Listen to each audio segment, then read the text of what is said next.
5 reasons why I think the self-employed person is better equipped to deal with the financial situation due to the COVID-19 outbreak than most employed people. Okay, so my name is Rick Morley. I've been self-employed now for on and off for over 20 years. Currently working in the construction industry as a self-employed carpenter, sole trader. So that's 7.5 million people, I think it's the number, are going to be affected. As of today, that's the 26th of March, we are expecting the UK Chancellor to announce a huge deal for the self-employed. I can only speak from my experience. There are lots of job descriptions and job types out there which fall under the self-employed bracket. But I think actually my points will encompass all of those. So without further ado, 5. Okay, so most people that are self-employed, they are used to dry periods of no work or little work. It is not anything new to us. We went into our chosen profession knowing the risks. What happens if we get ill? What happens if, the worst happens, work dries up? We knew the risks to start with. Working from an employment point of view, it's not anything you ever think of. When I worked full-time, was employed, I wasn't bothered if the company wasn't doing that well. Yeah, I might lose a bonus, but as long as I turned up for work and as long as I got paid at the end of the month, that was where my concern ultimately ended. I'll do my bit, you do yours. I'll work, you pay me. Simple as that. 4 by 2. As a self-employed person, we're used to not having a routine. Yeah, you work in an office, you work as an employee, you have your regular shift pattern. It might be 9 to 5, it might be 8 to 4, it might be 2 to 10, whatever it is, but you have that set routine. When I used to work in an office, 8 till 4, I literally, on my commute home and my commute to work, I could work out roughly what time it was within about a 5-minute window based on the cars that I would be passing within about a 200-yard stretch of road. Now you see these regular things. Everything is routine. We're creatures of habit, and as soon as those habits break, as soon as those routines are disrupted, everything goes a little bit haywire, and now people are stuck at home. They're not necessarily, not everybody, I can't speak for everybody, but there are going to be people at home who this is completely alien and they don't know what to do.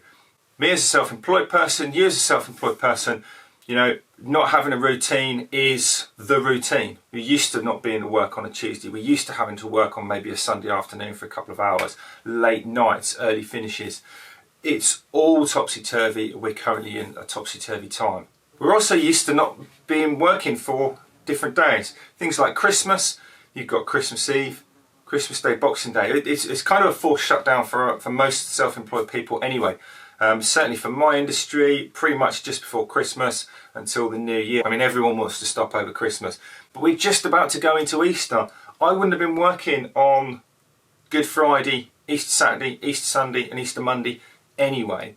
I can't get materials. I can't get materials today because everywhere's closed.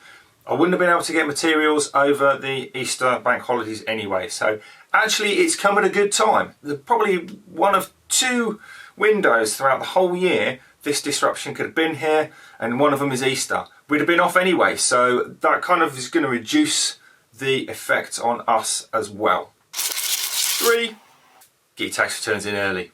So this is going to be Easter, as I've said. We're going from the end of March into the beginning of April. What happens then? The tax year flips. So not only are any loss of earnings that we're going to be suffering, it's going to be spread over 2 financial years. So rather than having one massive dip in our figures, it's going to be spread across 2 years. It's still a dip, I totally get that, but when you're accounting for it, you're spreading it over 2 years. So potentially in 2 years' time, if you're doing your tax returns for the January time, then you won't necessarily have to worry about that burden until a much longer period. Think of it as a bonus. Get your tax returns in early, because what else is there to do? Bonus, you then haven't got to necessarily worry about your tax return until January of the following year. So that's nearly 2 years between tax returns potentially. Get your tax returns in early. Bonus. 2, you as a self-employed person, it is your business. This is my business. I have got an absolute vested interest in the outcome for my business. We built our businesses up from nothing. Effectively, we might have to be doing that again. Yeah.